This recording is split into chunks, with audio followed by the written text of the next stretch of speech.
So nakita nyo na ang aking munting teacup, ibig sabihin simula na ng 20% ang programang Puno ng Puso para sa mga seniors at kahit hindi pa senior.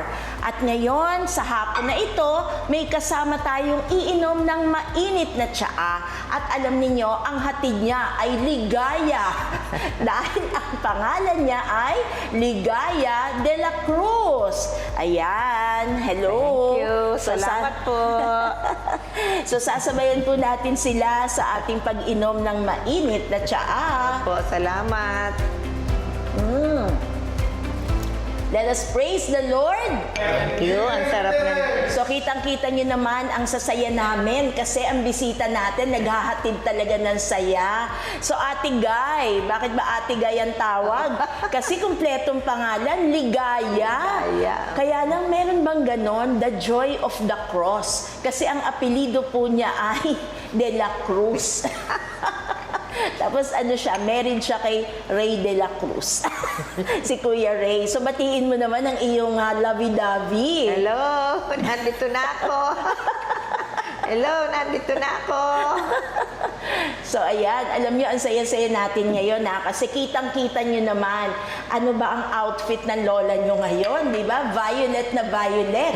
Ibig sabihin, nagsimula na ho ang unang linggo ng Adbyento. At hindi pa naman agad-agad Pasko. Pero alam nyo naman, sa Pilipinas, pagpasok pa lang ng ber, damang-dama na, nangangamoy na, umaalingasaw ang Kapaskuhan. Kaya itong buong buwan na ito, pag-usapan ho natin at pagkwentuhan yung bang pag-asa na hatid ng Pasko. Kaya nga laging sinasabi natin, giving hope, living hope.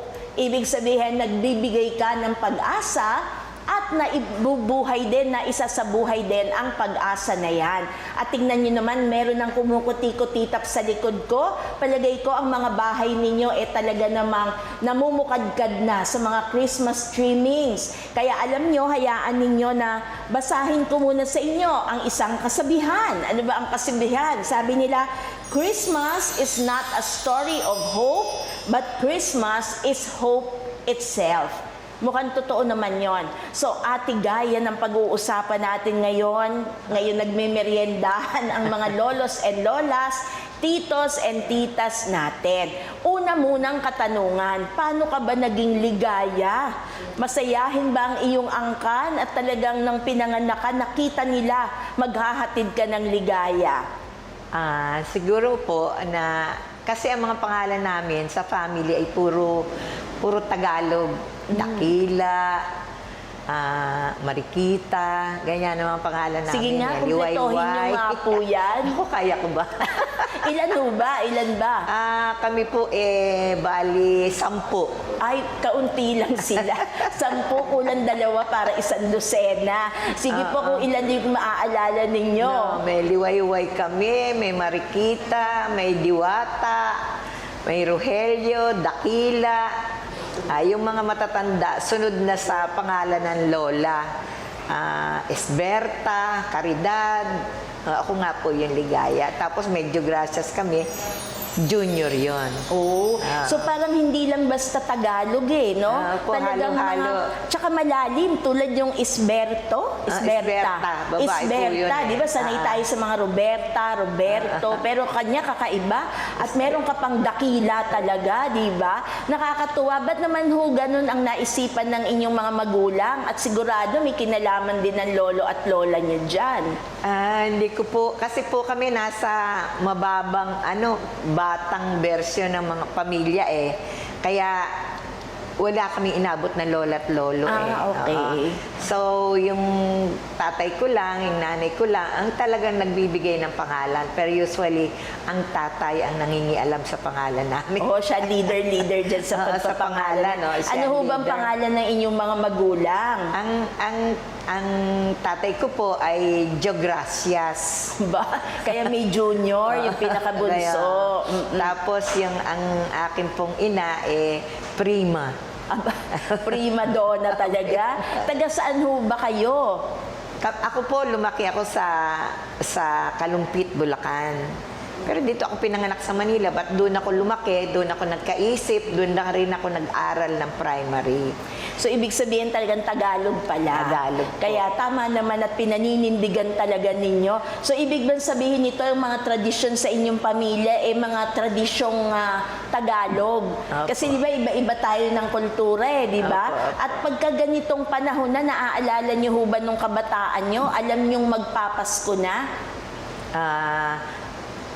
Pag nung kabataan namin, pag malapit na magpasko, ano ba ang ano kasi nung panahon na yun talagang hirap lang ang buhay nasa probinsya ka na hindi naman masyadong masaya doon. Tapos kami, naalala ko, si tatay, si nanay, talaga po silang namamasko sa matatanda. Talaga po kami pinag-aamin, pinagbe-bless kami sa mga kamag-anak nilang matatanda, sa ninang at ninong namin, hindi dahil sa aginaldo or what, kundi iyon ay tradisyon nila na kailangan daw na iyon magmano kami sa mga kamag-anak nila, sa tsuhi nila, ganyan. Dinadala kami talaga, bit-bit kami ng 10 kayo, no? Ang haba-haba lang bit-bit. Mula lang sa kuya kong matandang isa. Oo. Tapos the rest yung 4 na, ganon. So, parang hati-hati. Kasi 10 ganon. mabigat-bigat yung bit-bitin. Iyon, siyempre, yung iba naman kamag-anak, nasa Manila, luluwas kaming Manila para lang mag-bless-bless sa mga lola't lolo iyon ang nakasanayan nila Iyon ang ugaling probinsya nila Ayan. So kayo noon, alam nyo na agad. Talagang pag-araw ng Pasko o malapit na ang Pasko, alam nyo gagayak na kayo. Yan ang term nila di ba? Gagayak na. Gagayak at na. araw na para magmano. So Ate Gay, mukhang ibang-iba yung panahon noon at iba yung panahon ngayon. Opo. So nabanggit mo na ang katuruan ng inyong mga matatanda ay yung magmamano. Tradisyon yun ninyo na sa mga nakatatanda, kayo talaga ang pupunta para magmano. Yes. So, hindi dahil maghihintay ng pamaskong handog. Kaya ka naman ding mapapasahan ng araw. Siguro, benching ko. So, ngayon, iba na ang kwento. Yung mga namamasko daw ngayon, yung mga kabataan pag Pasko, sila yung maraming pera. Yung matatanda ang naubusan ng pera. So, kumusta naman ang hapagkainan pagka magpapasko nung araw? Siyempre, hindi naman agad kainan agad, di ba? May magtatrabaho muna kayo. Ano ba ang naa-assign sa'yo nung araw na trabaho? Oo, na-assign sa akin. Naalala ko lang, tutulungan ko lang ang nanay kong naggagawa siya ng biko. Oh. Mahilig sila sa pagkain talaga Naggagawa ng biko. Ganun lang kasimple kasi wala nang wala nang kumbaga ihahatag sa Hindi engrande. Hindi engrande, basta meron lang kaming pagsasaluhan. Yun lang. Tapos ang aming Pasko, masaya na kami noon. Tapos may maririnig kang may mga kumakanta-kanta na rin nung panahon na yon. Pero ano ba yan? Caroling ba yan? Kasi ngayon, pag may caroling, alam mo, may envelope yun. Walang caroling noon Parang sa radyo lang yun Okay. Radyo lang, walang TV. Imagine that. Nung time na yun, wala kaming TV. Radyo lang na yung transistor na ganun. Ganun lang. So parang Yun ang puro AM lang yun. Yun lang ang mariringgan mo ng pamasko. So yung inyo pong biko, ano yun? Ikaw ang tagahalo niyan. Ako ang taga-tikim. Akala ko ikaw yung magpapagod, yung pala taga-tikim ka pala. Palit pa ako kasi that time. Anong katerno naman ng biko? Anong iniinom ninyo? Ay, ang nanay ko po ay napakasarap gumawa ng chocolate coffee. Yung chocolate sa kanya ko natutunan Pwede mo bang yun. ikwento sa amin paano yung procedure niyang paggawa ng tsokolate Hindi ko yata matatanda. Kasi ngayon ko pa po, ba yun? instant na lang ngayon Instant Di ba na lang titimplahin yun. na lang, tapos na. Noon kasi, alam ko may nabibili pang yung chocolate na, yung ganyan, per kilo ba yun? O per ano? Yung ngayon, matigas na Noong parang malambot na And then, ginaganon, yung tawag batirol. doon? Ayun, batirol. Ayun. Ganon siya gumawa ng So matrabaho pala yan. Talagang ganon. Ngayon, Pero ang instant sarap. na lang kasi di ba? Yung natatandaan ko, may maliliit kami din tasa. Iyan ang iinumin namin pagka gabi, pagka Pasko. Yan ang aming pagkain. Simpleng pagkain, simpleng kung ano lang yung nakahatag sa kainan, ganyan. Pero naalala niyo ba na babangon kayo talaga ng alas 12? Oh, yun Bago talaga. magpasko talagang babangon kayo lahat. Ganon. Bumabangon kami, ginigising kami ni tatay tsaka ni nanay kahit na lang ganon lang ang ano. Oo. Gisingan naman kami. Masaya kami kasi alam namin kinabukasan mamamasko na kami. Oh, excited na. Excited na Alam mo, Ate Gay, maganda itong pinagkukwentuhan namin, Lolos and Lolas. Alam ko kayo nare-recall din ninyo kung ano ang inyong mga nakalipas. At ibang-iba na kasi yung ngayon na kasalukuyan, no? Iba na talaga. Pero nakakatuwa yun na sabi nga ni Ate Gay, gigisingin talaga sila. Kasi ngayon, lolos and lolas, titos and titas, parang pag walang handa, parang hindi natutuloy ang Pasko. Pero ngayon naririnig natin kay Ate Gay, ang dami nila at lagi niyang inuulit-ulit, hindi en grande yung laman ng lamesa. Simple lang na biko at may tsokolate, na pinaghirapan talaga, may materol pa sila. Pero ginigising ang buong angkan, ang buong pamilya para magsalo-salo. So lolos and lolas, hindi ko alam kung kaya pa nating ibalik yan. Pero pang kasalukuyan, di ba, pag makakwento ng kapitbahay, malungkot. Bakit? Kasi wala daw silang panghanda. Pero ang nakakaligtaan nila is the joy of Christmas. Dahil ito ang hatid sa atin ang saya. Pero paano magkakaroon ng saya kung walang pag-asa? So Ate Gay, gusto kitang tanungin, nung mga panahon na yon, nangangarap ka na ba? Nung bata ka? May pinangarap ka ba noon? Ang pangarap ko lang noon, siguro, nung time na yon, makatapos ng pag-aaral. At minsan napapasama ako sa trabaho ng tatay ko, nakikita ko kung gaano sila kayaman. Sabi ko, hindi ko inisip na mangyayari, na yung ganon. Kasi sobrang yaman nila Kami, kasama lang ang tatay ko, katulong lang nila. Sinasama lang ako kasi madaldal ako noon Gustong-gusto ako ng mga anak ng amo niya. Gustong-gusto ano mo ba ako. ang kanyang trabaho noon? Ano siya siya hong namamalahala sa may katayan sila ng kalabaw, baka, ganyan. Siya ang matansero. Ayun. Yun ang trabaho niya. At saka, katiwala siya talaga. 45 years ang tatay ko nagtrabaho sa kanila. Halos kapamilya na po siya. Opo. Kaya pati kami, sinasama din sa iniluluwas pag Pasko, ganyan.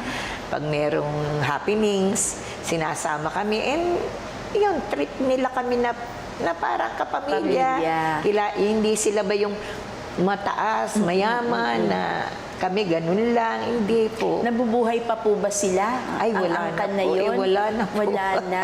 Pero at least ngayon napapagkwentuhan natin sila na napakagandang mga alaala dahil hindi kayo tinuring na iba. Opo. Kaya nga tumagal naman ng 45 years, no? Parang mas matagal pa sa... Ilang taon ho ba nagsama ang mga magulang ninyo? Abay, matagal naman po kasi ang father ko nung mawala 95 years old Aba, let us praise the Lord. Yes. Ngayon, hindi mo nga alam kung aabutin ka ng... Hindi ba? Pero yun, 95. 95. Ang mother niyo ko po ay 80. Talagang 80 siya, oo. mahaba ang buhay. Mahaba ang At buhay. salamat naman sa Diyos, So nakakatuwa ho na pagka nare-recall nyo yan, sigurado ang saya-saya ninyo. Opo. Kaya naging kasama sila ng mga pangarap ninyo. Opo. So nung nakikita nyo ho na may ganun pala, posibleng ganun pala ang buhay. So pinangarap mo rin na maging katulad nila. Oo, sana nga.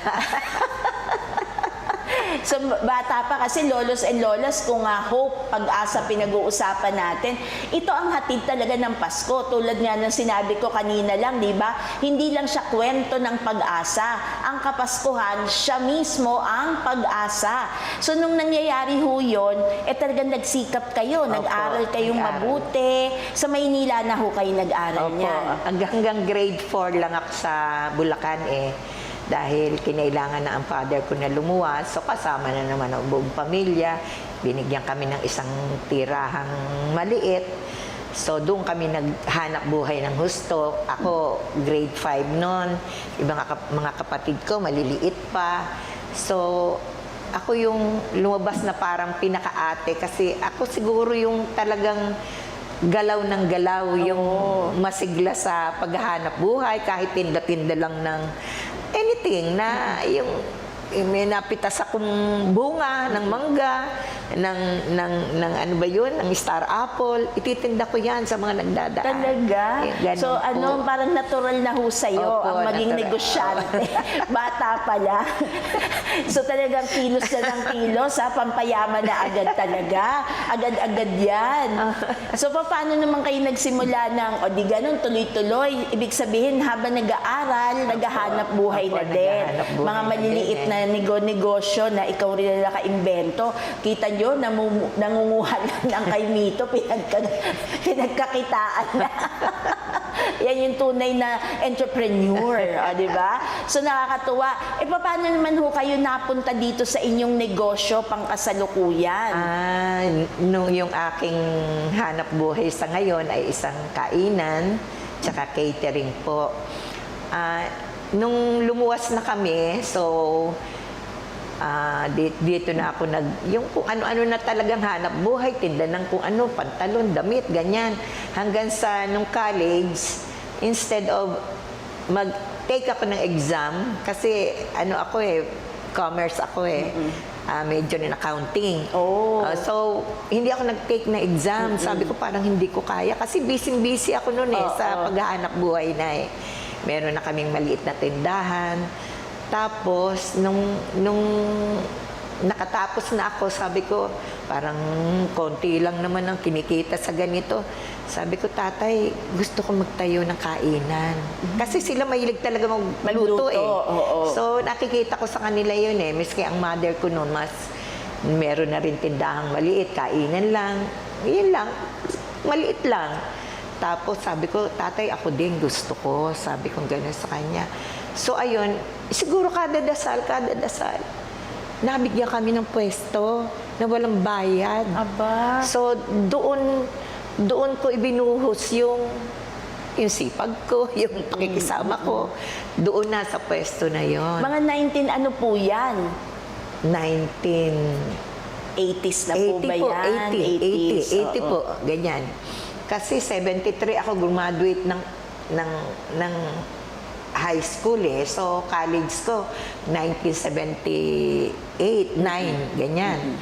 Tapos, nung 80s ko, nandiyan na ako talagang parang maghanap buhay. May nagtutulak na talaga hindi sa'yo. para sa akin lang para sa pamilya Kasi, ako nga yung siguro napapunta dun sa ganung isip. Na itaguyod ang pamilya, maski matatanda sa akin. So, tulong-tulong. Nung nagkaroon So, ang number one na nagbukas ng pintuan sa'yo ay yung pwesto. Opo, yung Kasi kahit pwesto. magaling ka magluto, pero kung wala kang pwesto, di ba? Isang pwestong maliit lang po ang umpisa ko. Maliit lang, siguro. 2 mesa. Aba. 2 mesa lang. Tapos Paano naman po ang puhunan? Kumusta naman ang puhunan? Meron na po akong puhunan noon kasi sabi ko nga, ako yung lahat ng hanap buhay pinasok ko. May konti tabi. Ayun. Kailangan, pag kumita, may tabi. Sabi ng tatay ko, ganun. Ayan, ulitin nyo nga po yan para sa mga nanonood. Pag may kinita daw, may itatabi kahit konti. Huwag lahat uubusin. Ganon. Basta, tsaka sabi ng tatay ko, kaya siguro lumaki din ako masipag. Sabi niya,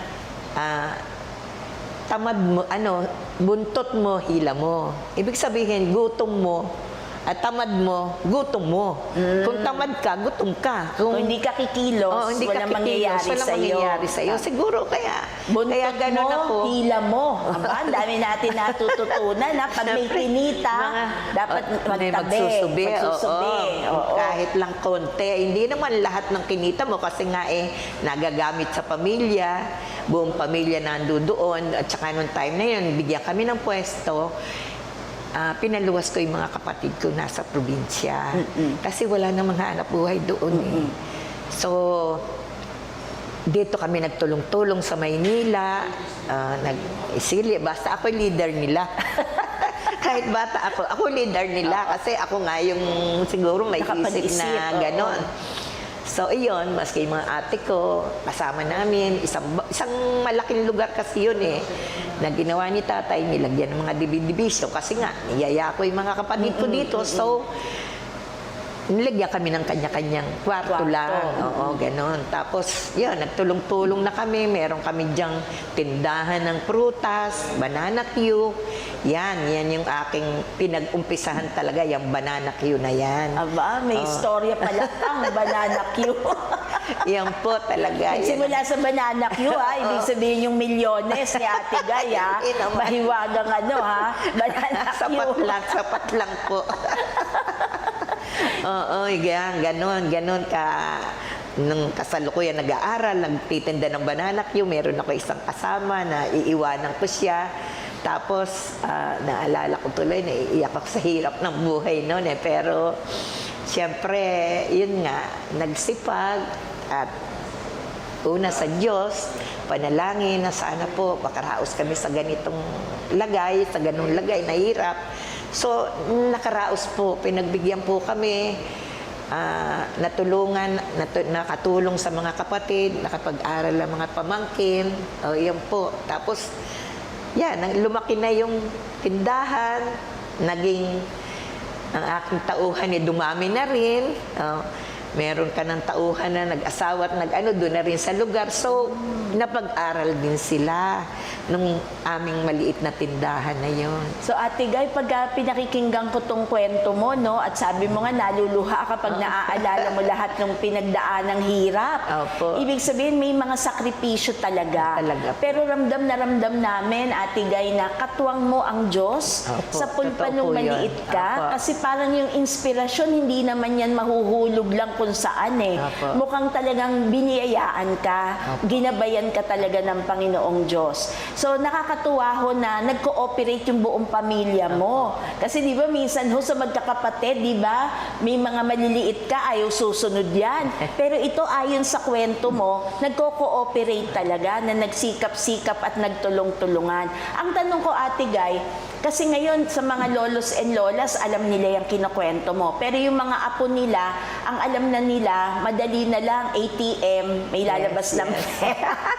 Tapos yung sinasabi mo na pag may kinita, magsusubi. Parang wala nang ganun kasi may credit card din. Hindi pa kinikita, nagastos na. So ang una kong tanong ay, nung naghahanap buhay ka, itong munting negosyo ninyo, ibig sabihin, sinubi mo talaga yung maliliit na kita. Hindi mo tinignan na it doesn't matter kung maliit o malaki. Pero di ba hindi naman agad malaki ang kita niyan? Hindi eh. Hindi, talagang kung sabi ko, kailangan talaga merong, yun ang turo eh. Kailangan may maisubi ka, may maitabi ka doon sa konting kinita mo para kung dumating pagkakataon ng pangangailangan, yun din ang iyong bubunutin. Yun din ang iyong gagamitin. At medyo lumaki-laki pa yung nakakatulong pa sa kapwa. Yun So, naman. parang ibig sabihin, Ate Guy, ang mga sakripisyo mo dyan, yung mga essentials, yung mga basic, kailangan matustusan mo yon. Kasi sa kwento mo, mula lang doon sa banana, yun na yan, na lumaki ng lumaki, nakapagpaaral eh, di ba? Ayon sa kwento mo. At ang pagpapaaral mo, hindi lang sa angkan mo, pati yung mga naging katuwang ninyo, pati pamangkin na. Ibig hong sabihin, natupad yung pangarap ninyo. Kasi di ba, tinuring yung amo ng tatay nyo, di ba, maayos magpatakbo, magpalakad. Mukhang namanan nyo po yun sa kanila. Sila yung naging inspirasyon. At pamamana ko din sa mga anak ko na yung maliliit pa sila na magtutuloy. Ayun. So magandang pag-usapan natin yan. So baka dapat maanyayahan ko ang iyong mga anak sa susunod po na Lunes. Pero ngayon, saan naman ho papasok dyan ng love life? Napaka-abalang-abala mo. Grade 5 pa lang, nagtitinda na. Totoo yun. Paano nagkaroon ng room ang puso? Totoo yun. Tsaka po, hindi pansin yun dahil nga busy-busy, bahay, tindahan. Ganun lang, hanap buhay, bahay, tindahan. Pero siyempre darating din yung meron kang makikita na hindi ko inisip na siya yung makakapartner ko. Palibhasa, malapit lang sa amin, so lagi lang siya dyan. sabi ko, nung manligaw na, hindi pwede, ang tatay ay very strict. Wow! Strict ang parents. Yes, strict ang parents. So, hindi po pwede, hindi mo pwedeng ipakilala, hindi mo siya po pwedeng mag-date kayo or what, or lalabas kayo, pagpapaalam kayo, hindi po. Hindi, So, ano talaga? tinlihim. Wow! Lihim na pag-ibig. Mahaba ho ba ang ligawan na yan? O Ay. kasala na agad? Hindi po, 8 years kami. Ang haba naman, Habang 8 years. nagtago, yes. Talaga? Tapos finally, hindi nyo na mapigil ang mga sarili ninyo. Paano nyo binrake ang news kay tatay? Ang nangyari po sa amin, sa takot ko nga sa magulang ko, parang tanan. Alam niyo, tanan, ganon. Inuwi ako sa kanila, and then, syempre, mga magulang ko, kung saan ako napunta, pero sinundan nila ako doon sa pinuntahan ko. Tapos, ayun, pakasal na kami na humingi na sila ng permiso na ipakakasal. Talaga napaka-strict ng parents mo. Parang itong kwentuhan natin ng love story mo, akala mo teenager kayo no? Pero sobra. 28 na po ako nung mag-asawa. Oh, so ibig sabihin talagang sumunod ka muna sa iyong mga Sumunod po at saka magulang. tumulong kasi hindi po pwedeng mag-asawa agad. Kasi Tinaguyod mo muna talaga. Tinaguyod muna ang pamilya.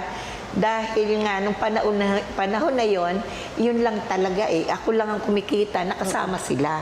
Ganon. So, back up mo sila. Opo, So, ikaw nga opo. talaga ang leader. Oo, Leader of the band si Ate Guy, di ba? So, kumusta naman ang inyong pag-aasawa? Pakilala mo naman sa kanila, anong pangalan ng iyong mister? Ang mister ko po ay si Reynaldo de la Cruz.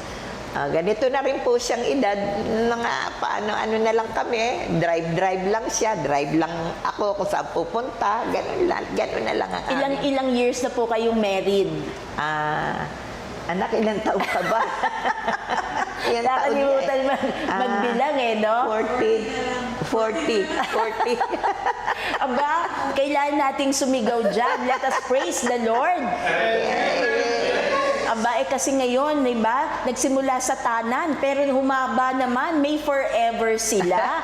At sabi nga ay tumatakbo na 40 years and more. So, nakakatuwa po yan.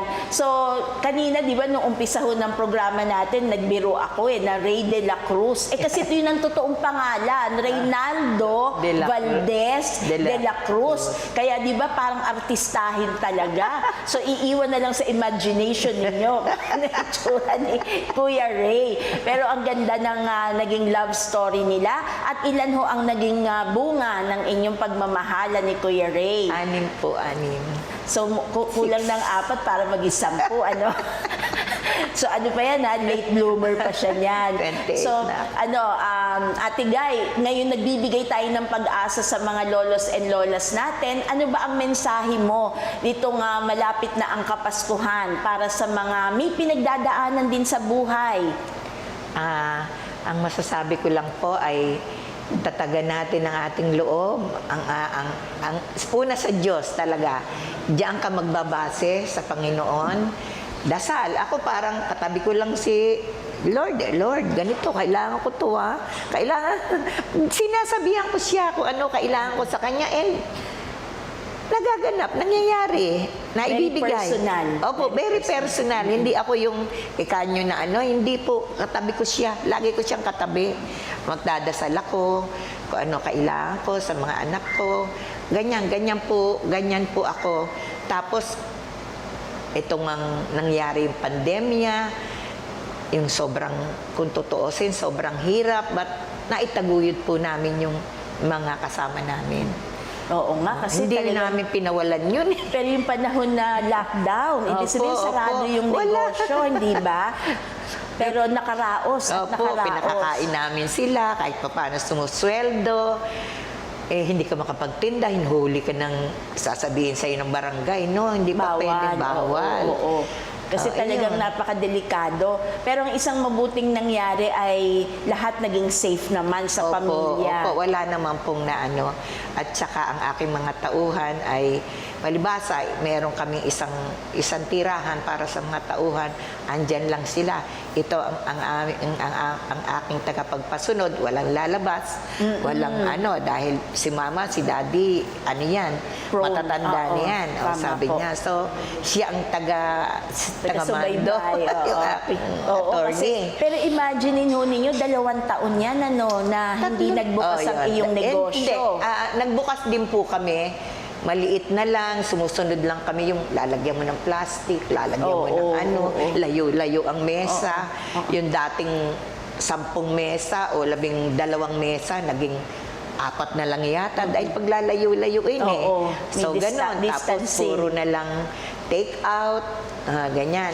Basta sumusunod kami kung ano yung ng barangay. Pero Ate that Guy, sa time. dami ng inubos mong panahon, di ba? Talagang busy ka, kumikilos. Apo. Paano mo na isisingit dyan yung iyong pananalangin at ang iyong pagsisimba Ay. sa buong buhay na yan? Opo, ako naman kahit na let's say, ang pagsisimba ko ay linggo, hindi po tayo umaano ng linggo. Tapos, Walang amintis, walang absent. Tapos, lagi nga pong parang katabi ko lang si Lord. Katabi ko lang siya, kinakalabit ko siya. Basta, Lord, kailangan ko to, wala kaming ganito. Imagine, pakakainin mo yung ganong karaming tao. That time, nagbilang ako, 45 kami. Wow, 45. Pakakainin mo yon mula umaga hanggang tanghalian, hanggang hapunan. Oo. Tiis lang kami. Na ganun lang ang pagkain talaga namin. Pare-parehas kami. Walang iba, hindi iba pagkain ng pamilya ko. Hindi iba ang pagkain ng... Basta kung ano kinakain nila, yun din naman ang kinakain namin. So, pantay-pantay. Sinabi namin yun na kung ano kakainin namin, kakainin nyo to. Ngayon, yung may gusto na umuwi, kasi matagal na eh. Oo. Pwede namang umuwi. Kung namang ayaw nyo, pwede rin naman kayo mag-stay kahit wala tayo. Nag-uwian ba? Meron pong umuwi, meron Pero naman nag-stay hanggang ngayon, nandito to sa akin. Aba, salamat. Salamat. So Ate Guy, pagpapatuloy natin itong masayang kwentuhan natin at aanyayahan din natin ng iyong anak para naman na madagdagan ng Isa pang inspirasyon. camera siya. So hindi pa ho ito goodbye kasi sa susunod na Lunes tayo ay muling magsasama-sama at alam niyo naman yung Advent wreath natin kahapon sinimulan na December 1 ang unang linggo ng Adbyento at ngayon ay unang Lunes ng Disyembre. Kaya abangan ho ninyo hanggang makumpleto natin ang ating Advent wreath at ngayon ay inaanyayahan ko ang lahat na samahan kami sa panalangin. Sa ngalan ng Ama at ng Anak at ng Espiritu Santo. Amen. Amen. Prayer for the coming Christmas. Father, let the eyes of my heart be enlightened in order that I may know the hope to which you have called me, the riches of my glorious inheritance among your holy people. Amen. Amen. In the name of the Father, of the Son, of the Holy Spirit. Amen. Let us praise the Lord. So Ate Guy, muli ka namin aanyayahan at hindi pa ito pagtatapos. We will all see each other next Monday. Bye-bye!